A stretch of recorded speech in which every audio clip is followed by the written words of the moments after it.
I keep seeing all of these memes of people trying to point out the inconsistencies in liberals.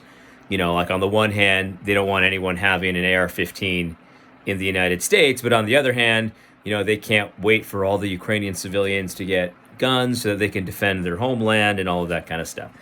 And for those of us on Gab, we see it's an inconsistency. It makes no sense. You can't hold those two things together. But I just want to make sure everybody gets it. It's like there is no inconsistency from their worldview. So in other words, like imagine like if an atheist comes to you and he's got he's sniveling little atheist. And he says, well, God contradicted himself. Here's the verse where he contradicted himself. You could, if you feel like it, try to, figure out why it's not an inconsistency.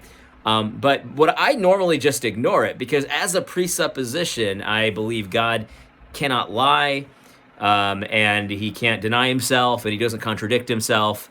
So, more often than not, I just completely ignore it. It's just not part of my worldview that God could be inconsistent or could contradict himself, right? Because he's God. So, but for the leftists, the state is their God, right? So Trudeau is talking about tyranny today. Yesterday, he was cutting people's access to their banking and trampling them with horses. And as far as Canadians are concerned, I'm talking about liberal Canadians.